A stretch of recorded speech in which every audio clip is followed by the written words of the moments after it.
How you doing, Pops? Oh my God! If this is you, it must be Monday. Monday at noon means it's Yes. news that you can use. We are back. We didn't get canceled over the weekend. How's that make you feel? Well, it makes me feel pretty good considering you're the one that would cancel it. So, You could go on talent strike. All right, Pops. A lot happened what do you over the think? week. I'm a pilot for Southwest. No, I'm Okay, not yes. going on strike. There it is. There it is. Great. Okay. Yeah. So YAA, your advocate alliance. Typically we focus on automotive and everything else today is going to be tied back to auto. However, found it super interesting, Dad. The big story over the weekend was what was going on at Southwest. I'll share my screen. Let's run through the article and let's talk about it because there are some implications here with Southwest that I feel like are similarly happening with GM and Ford and all the other manufacturers who can't necessarily produce vehicles. We're actually starting to see other issues with other sectors as well. Yes. COVID is still wreaking havoc in the consumer markets. Even impacting Southwest Airlines. Uh, they canceled thousands of flights over the weekend.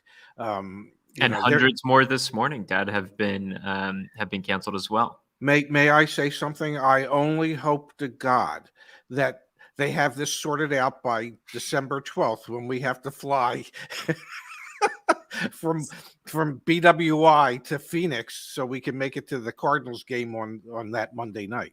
I hear you there, Dad. But let's Yeah. break it down. What's happening here is there are all sorts of different things like being spread online as to why Southwest is now having to cancel on Yes. Saturday and Sunday 28% of their scheduled flights when other airlines canceled 5% and 4%, or American Airlines who canceled 2% of their flights. What's going on, Dad, is kind of a twofold story. One is Southwest says that it was primarily caused by some staffing issues and inclement weather. Generally, if there's inclement weather, that's going to affect all of the airlines, not just one of them. The staffing issues, though, are interesting because those staffing issues seem to be primarily affecting Southwest. And could it be tied back to a vaccine mandate that was recently put in place for Southwest Airlines pilots and employees?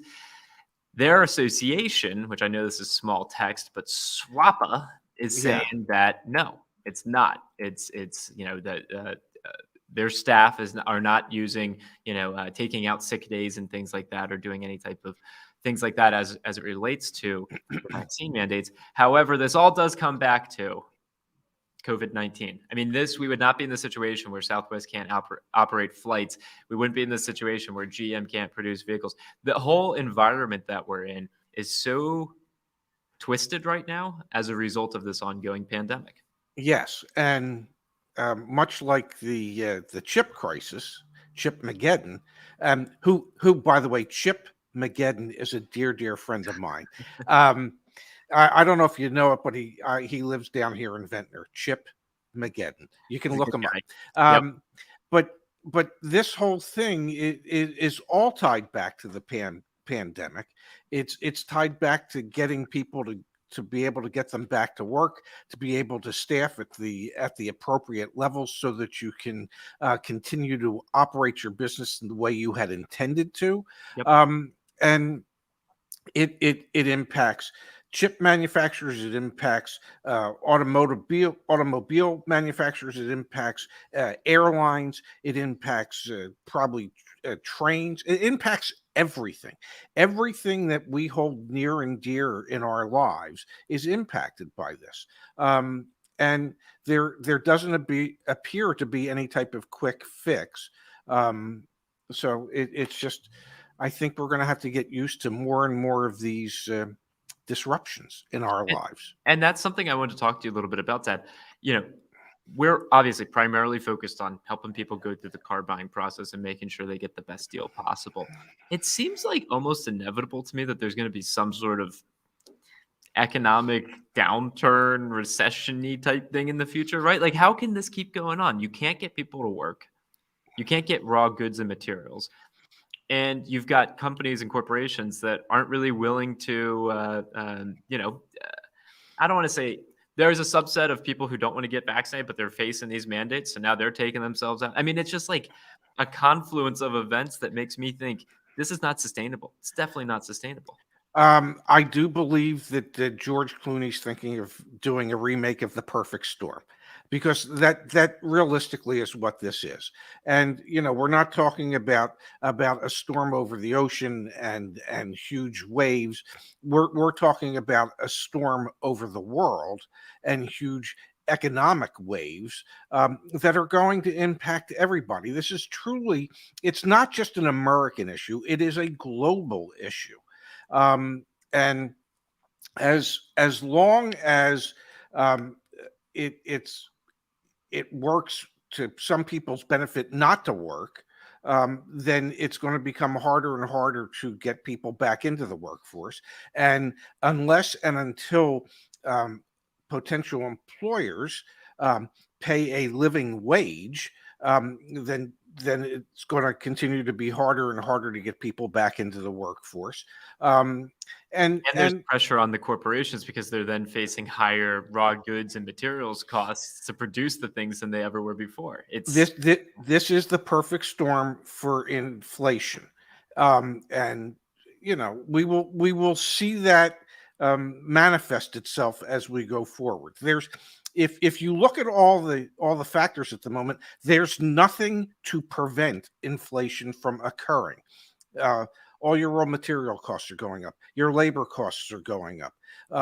Everything is going up in price, whether it be because of shortages or lack of employees, whatever it is. And I believe we're going to touch on this topic a little later, where automobile manufacturers are kind of liking the fact that they don't have to offer a lot of incentives, that customers are growing accustomed to paying MSRP or more. That's all inflationary. That ultimately is anti-consumer, because my guess is that wages will not keep up with inflation, and ultimately it's all going to cost consumers more than what they had hoped. And then the scary thing is that divide between those who have and those who don't just gets bigger. Gets bigger and bigger. And look at the stock market. Look at real estate prices through the roofs right now. So those who are in those, those spaces, those who have multiple homes or land, commercial land, whatever, and those who are heavily invested in the stock market, they're on cloud nine right now. Yep. Whereas the rest of us, like, try and buy a piece of furniture right now. You can't. Do I have to? It's not just computers. I mean, it's across the board. Well, that's because, just so you know, I don't know if you're aware of it, but they can't get enough chips for those sofas. There probably are some sofas out there that need chips, and it's crazy. All right, let's switch gears, Pops, and let's go back to our domain, our area of expertise. You did mention it a moment ago. There are some impacts from this chip crisis on automakers and manufacturers that might be having a very lasting effect on the industry. What I'm talking about here are incentives. Yes. There was an article that was published last Friday on Business Insider. The chip crisis is helping automakers and dealers do something they've wanted to do for decades: quit offering incentives and deals. Pops, I want to flip it over to you. And in a moment, just so everyone that's on the stream, we're actually going to look at current incentives and compare them to prior years past. But we'll do that here in just a moment, Dad. Dealers and automakers want to get rid of incentives. Is that the truth, Dad? Yeah, I think so. They've been, let's face it, the American consumer, the automobile dealers themselves, and the manufacturers have been mainlining incentives for years and years and years. This was an addiction that seemed to have no end. And suddenly, because of a pandemic, the end came abruptly, and manufacturers are going, well, we like cutting our marketing expenses by 50% or more. Dealers like being able to sell cars for MSRP or more, and not have to market the vehicles that they have, the limited vehicles that they have, to the degree that they had to in the past. So ultimately, this was a great thing for dealers and manufacturers, because they finally got off the crack. Okay, the addiction is over. Normally you would have a 12-step process. In this case, it was like a 2-step process. Oh, everybody's sick. We're going to stop producing cars. people are getting better. They want to buy cars. We're still not producing cars. They'll pay anything for cars. And so it just ended. It came to a halt. And ultimately, the loser in all of this, as we said before, is the consumer. The consumers are always going to end up paying more now in the future.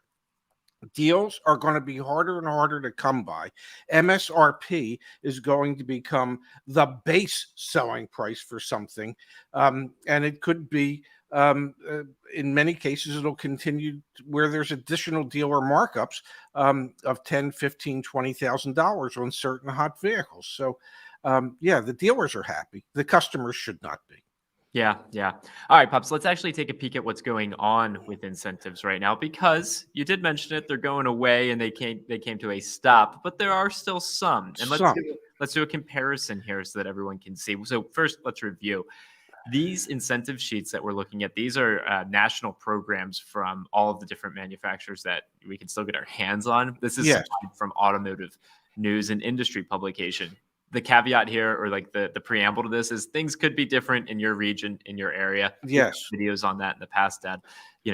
Manufacturer rebates and incentives are regionalized from time to time, correct? Oftentimes, because they'll look at a region and they'll say, "Oh, we have too many of these particular models in this particular marketplace in this region, so we need to have a regionalized incentive to move those vehicles." Perfect. Exactly. So we've got, this is for this most recent week, October 11th, 2021. And side by side, we'll do a little bit of a comparison here. This is from October 14th of 2019. And just the first thing you'll notice, I'm going to do a quick scroll through. Yes. 2019. Still going. Oh my God. Still going. Yeah. There you go. Wow. I come back to 2021. Yeah. And we're done. So what we're seeing here is less incentives and then also drastically different amounts. So for example, the new model year BMWs, there's up to $2,500 in cash rebates. Also, somehow, Dad, there are special incentive financing plans at 9.2%. Oh, that is special. And that's on a new vehicle, not a used one. And then let's look at 2 years ago. Scroll back up to the top. We had BMWs. Okay, so interesting. Not too terribly much more in terms of cash amounts, but just a lot more vehicles that were actually accessible. Yes, but look at the prior model year cars that hadn't been sold yet, and look at the sizes of the incentives on those. Up to 6,000, 5760. So let's look at prior model year right now. Oh, look at that. Yeah. Yeah, there seems to be up to $4,250 less incentives. Yeah. Yeah. Ford right now offering some incentives, really not much. They're really, I don't know if you've seen this, Dad, they're pushing a national ad campaign around ordering your Ford, which is something we're obviously familiar with. Yes. Google search or, research how to factory order a vehicle. We've got plenty of videos on that as well. Ford in prior years past, we used to get from FCA, now called Stellantis, but let's come down here to Ford. I mean, it's just a heck of a lot busier in this column than it is right now. Yeah, no, they've cut back tremendously. I think 2 years ago, the average incentive on a BMW that BMW spent to sell their cars in consumer incentives was a little over $4,500 on average. Well, the top end today seemed to be about $2,500. So my guess is today's average is probably closer to $2,000.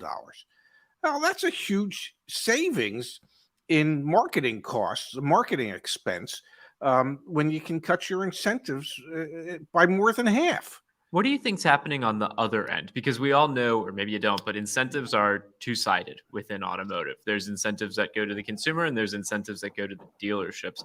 What do you think's going on the dealership side, Dad? Are they still getting incentives from the manufacturers to hit certain thresholds and dollar amounts? My guess would be that those type of incentives today would be tied more to customer satisfaction and service customer satisfaction than they have been in the past. You would be hard pressed to hold your dealer body to a vehicle sold incentive. because you're having difficulty in providing them with enough inventory to be able to reach those sales goals that you would have normally set for them in the past. So I think the incentives will take on to the dealers take on a slightly different look based on customer interactions with the dealership. So, and that has implications, both the consumer side and the fact that like the dealership doesn't have the incentives for timing. We've Yes. always said, at the end of the week, or excuse me, at the end of the month or towards the end of the calendar year is a great time to buy a car.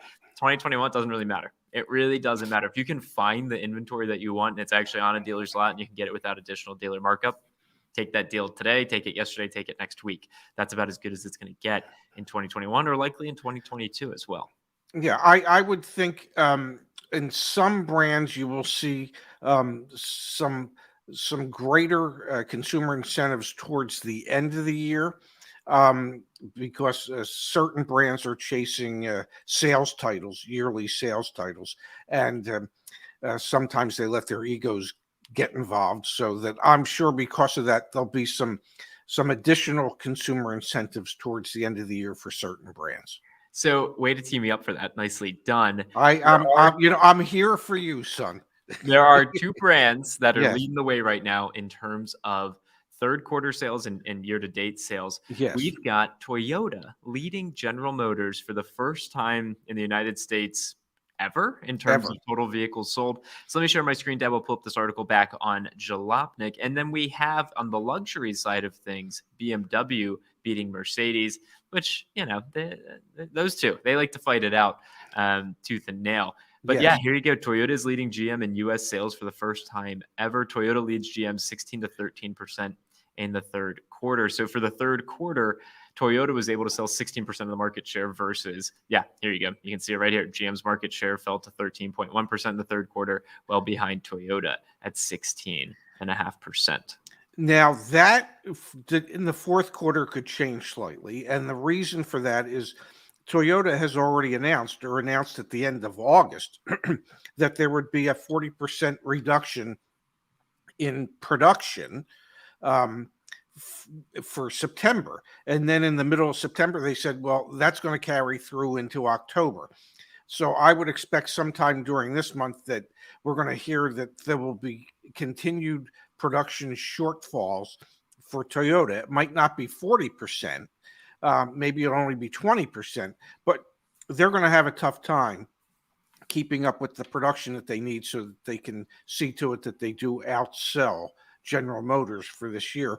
But my guess is this is one of the situations where ego will get involved and they will do at the end of the year whatever it takes to have enough Toyotas sold to beat GM for the year. Now, one thing that's interesting, and actually a question I have for you, Dad, is where do factory orders get placed into this in the sense of when are they actually marked as sold? Because Toyota, as we know, doesn't offer factory orders, but we have Ford and GM also, they do factory orders where you're able to, in today's world, quote unquote, order a vehicle. Who knows if you're actually ever going to get it or how long it's going to take. But do you think this will actually force Toyota to do orders? And again, the follow-up question or the question tied to it is, when do those orders actually get marked as sold, in this data? They don't get marked as sold until the retail customer actually takes delivery and completes the transaction. Do I think that Toyota will change their model to start allowing for customer orders? I do not. They have really perfected just-in-time manufacturing, and they're not truly interested, I don't believe, in going to a more customer order model. They haven't used that to get to where they are, and I don't think they think that they need to do that to stay where they are. They are truly the mass market brand, and they know how to do it. They have perfected it. They've perfected the production end of it. Nobody produces cars faster than Toyota does. The amount of time required to produce a Toyota is considerably less than any other manufacturer's amount of time needed to produce a vehicle. So I don't see them suddenly changing their business model to let's concentrate on customer orders. They They're interested in 95% of the buying public out there. They know what 95% of the people want, and they're going to cater to those 95% of the people, and they're going to build those cars all on their own without anybody telling them this is what you need to build. It will be interesting to see because there's going to be more and more pressure to do factory orders when there's less and less inventory. So I'm curious to see how that holds up a year from now, 8 months from now, things like that. But for now, makes sense, and they've got the sales lead, so you can't really fault them for how they're doing things. No, and they'll just, the dealers will pre-sell all the incoming allocation. It's just that simple. So they're not going to necessarily be where the customer comes in and orders what they want. The customer can come in, see what the dealer's incoming allocation is, and say, okay, I want to reserve this particular vehicle that you have allocated. Yep. So then, Dad, on the luxury side of things, we've got BMW. BMW pushes ahead of luxury rivals. So BMW is leading the way in terms of the different luxury brands. So typical competitors would be Mercedes-Benz, Lexus. Is there anyone else? Audi, I guess, kind of, but never has met the volume that. And now Tesla. And Tesla, yeah. Now Tesla, that's for sure. So in the last quarter, BMW sold 75,619 vehicles. Tesla in the third quarter sold 84,000 or delivered 84,000. But you don't like the round numbers. I don't believe in round numbers. I'm sorry. Well, BMW is and does have a 28,000 vehicle lead over Mercedes-Benz for the year. This has been a battle back and forth for both of these manufacturers. I don't know, for decades now to see who can own. For like ever. And I can assure you in that market in particular that there's nothing but ego associated with it. And BMW has been the luxury sales leader the previous 2 years, and they will do anything, and I mean anything, in order to maintain that for a third year. Now, and Pops, if you don't mind, anything is a strong word. We have a video back on our channel. You have to find it. BMW got caught by, I forget which government authority it was for. Yeah, of saying cars were sold that weren't sold. So are you saying, I'm not saying you name names or anything, but like, will they do anything to really make sure that they have this? I can't tell you how many times that they came to us on the last day of the month. And this is when I was on the Mini side, and they did the same thing on the BMW side. They came to us on the last day of the month, and they said, if you move X number of cars from your active inventory into service loaner fleet, we will pay you an extra $1,000 or $1,500 per car above and beyond what we normally would have paid you in order to do that. Okay.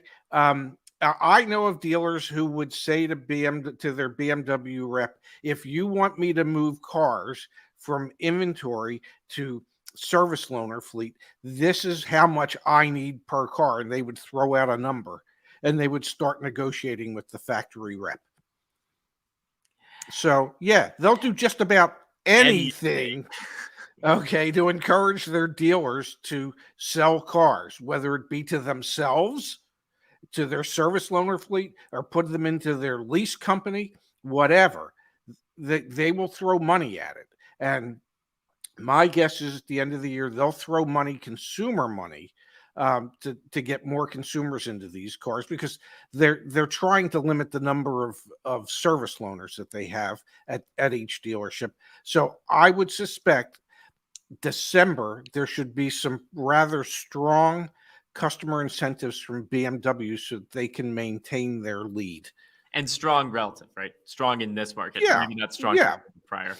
I'm just going to toss it up on the screen. And for those listening to the podcast after the fact, the title of this article back on the Join YA website from this time last year, October 2nd, 2020, BMW finally got caught, 18 million in fines. And this is just the beginning. We have a video on this as well. It was the SEC. So according to the SEC's order from 2015 to 2019, BMW inflated its reported retail sales in the US, which helped BMW close the gap between its actual retail sales volume and internal targets, and publicly maintain a leading retail sales position relative to other premium automotive companies.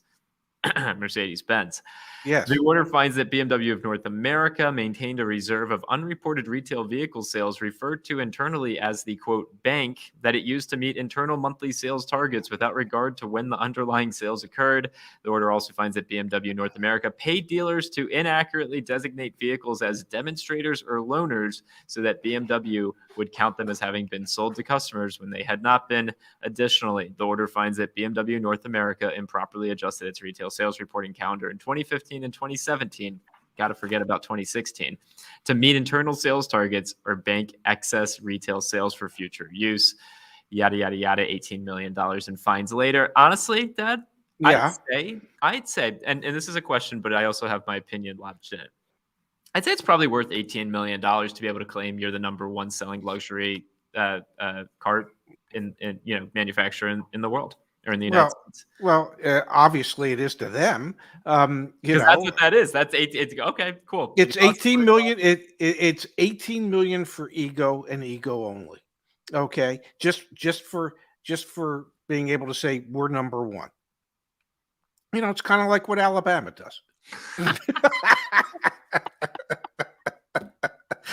Yeah, that's pretty funny. Yeah, my Alabama friends aren't going to like that joke. Now, Pops, we've got the last story for today that we're going to cover. Something very interesting. I forgot to use this ad lib earlier, but I think you're going to need it in order to purchase any of the cars we're about to talk about. Okay. Show me the money. Show me the money. Wow. Dad, to sum up what we're about to look at here, there is a Kia dealership. Yeah. Okay. Kia dealership not too terribly far away from you in Riverdale, New Jersey. Yeah. It's not like they're next door neighbors, but we're in the same state. Yeah. I want to switch gears to this dealership, Dad, because I was perusing the internet. Yes. And I saw that they have some of the most exotic vehicles for sale at this Kia dealership. And I wanted to show you, get your take on it, and help us understand how dealerships are operating in 2021. Used vehicles for sale. Yeah. Of Riverdale. We've got a Kia Stinger. We've got a Kia Optima. We've got a Lamborghini Aventador Super Veloce. Yeah, I mean, who wouldn't have? What is going on? Yeah, who wouldn't have that on their lot next to their Kia Forte? Yeah. Scroll down. You've got a certified, got the warranty. Yeah. Kia Sorento. Yeah. Next to a 2016 McLaren 570S.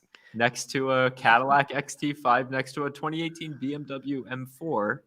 Do you mean to tell me you can really buy a used McLaren for 150 grand? 146.59, Dad. Yeah. Oh my God. Doesn't that seem cheap?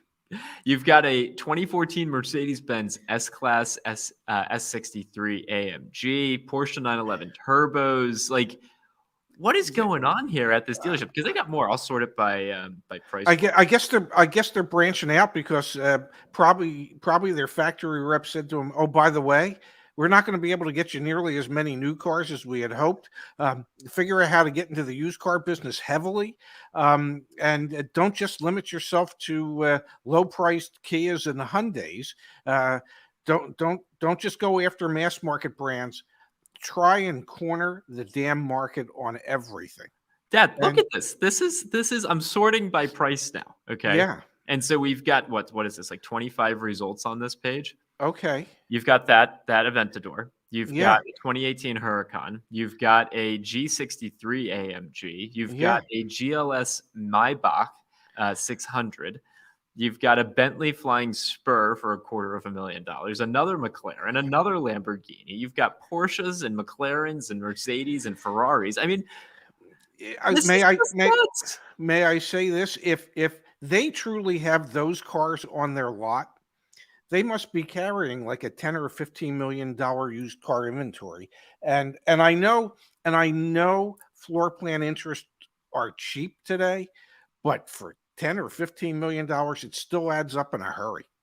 I mean, I'm just kind of in disbelief when I saw that, so I thought I'd have to show it to you. And I guess if you're trying to corner the market, that's certainly God knows if I'm looking for a McLaren or a Lamborghini, the first thought that pops into my mind is, I bet you my local Kia dealer has them.